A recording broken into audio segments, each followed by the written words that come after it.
survived and got away. He was last seen, he was injured and trapped in the wreckage, but he was seen alive. When they went back to look for him, they found no remains, they found no evidence of him, no flight suit, no nothing. It was just like he vanished. And at that point, Colonel Sheldon Burnett from Pelham, New Hampshire, was declared MIA, missing in action. In 2004, during an excavation looking for remains, they found some and brought them back here, and they were positively identified as those of Colonel Sheldon Burnett. He's been brought home, and he's now buried in Arlington National Cemetery. And, you know, while a lot of people, all the guys up here on the stage, most of you people out there, myself, we've all worked for this issue for years. This person has lived the issue. And it's my honor to introduce to you the daughter of Colonel Sheldon Burnett. Please welcome Trish Burnett.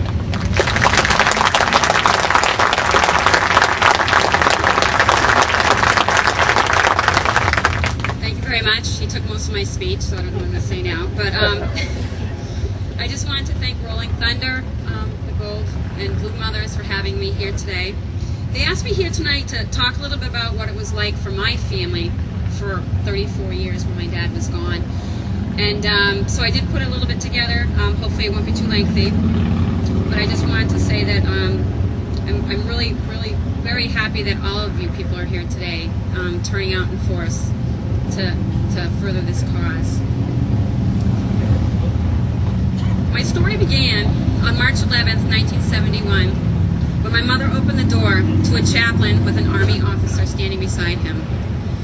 Every military family's worst nightmare. As we received the news that my father was missing in action, our initial reaction was relief. He wasn't killed, he was still alive, and there was still so much hope. But as the days turned into weeks, the weeks into months, and then into years, our hope was accompanied by much grief, despair, and a lot of frustration. Each year for 34 years, we counted his absence, and by doing so, it was like somehow he was present, somehow still a part of our lives. Over that time, information trickled in like small gems.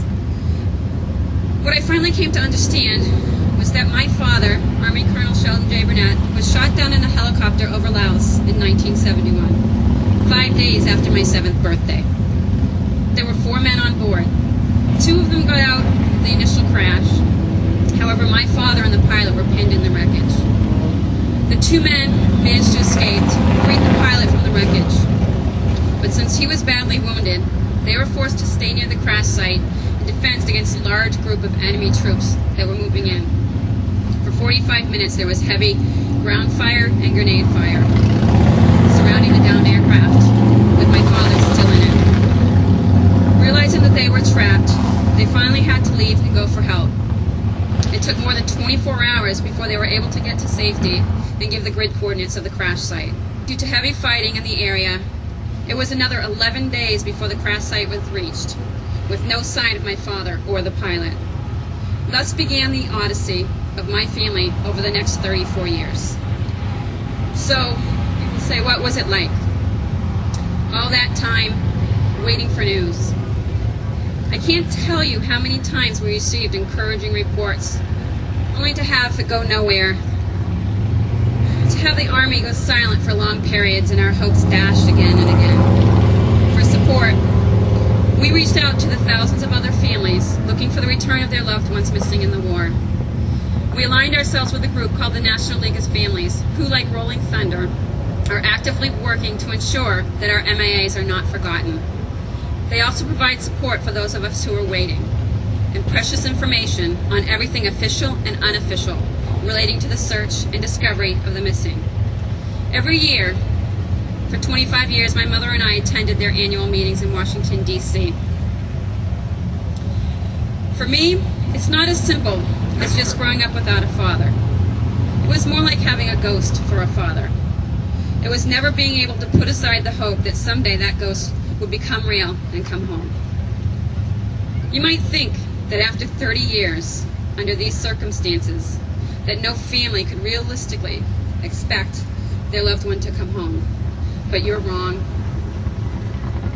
You have to understand that you will seek out the tiniest ray of light in the darkness.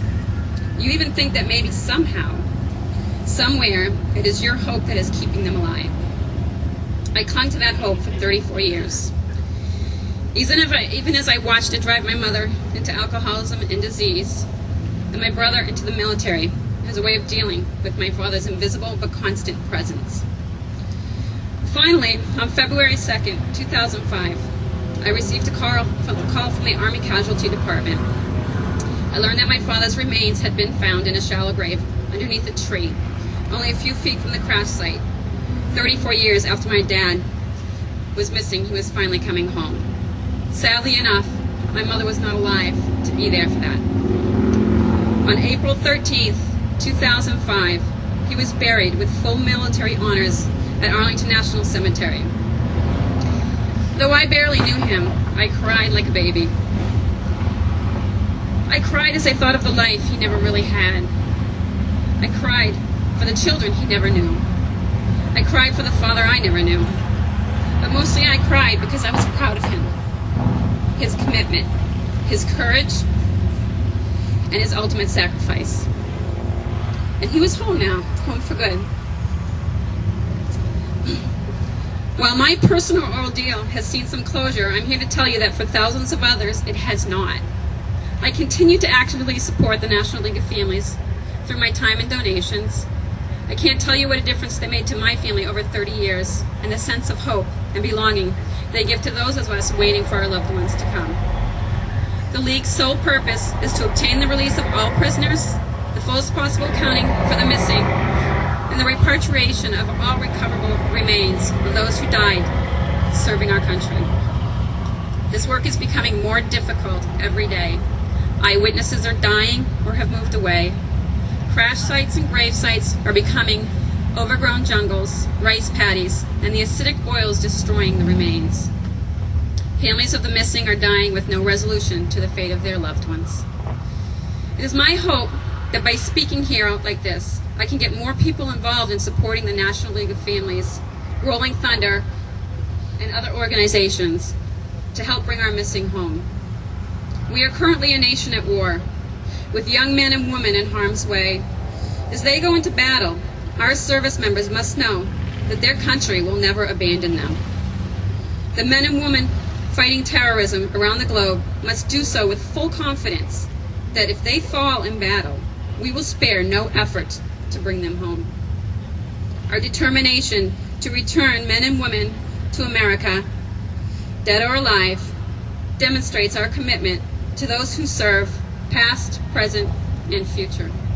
We owe it to our loved ones who gave, and still give, all of those tomorrows so we can live in freedom today.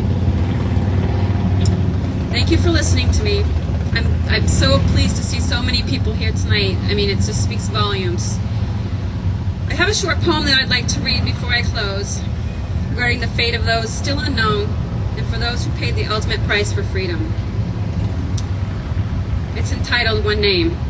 This poem was put together by another MIA daughter whose father is still missing in action. One name on a list, I'm sorry, that's me. One name carved in marble, not where I choose to be. One name on a wall that I'll never see. One name in your heart means so much to me. I live in the ribbon you have on your car. I live in the dreams you have of afar. I live in that rainbow that crosses the sky. I live in your life. Please don't question why. You've never been there and you don't understand. You've never met me, but I'm part of your pain. You've never known you could feel so much. You've never seen proof, yet you know my touch. Please don't pass this off like a cry in vain. Please don't forget me. I don't want this in vain. Please don't stop asking. I feel every prayer. Please don't leave me. I long to be there. Tell me, oh Lord, don't I matter? I want to come home. Please open their eyes. Please make them see. One name on a list, one name on a wall, one name in your heart. Please do that for me. Thank you very much.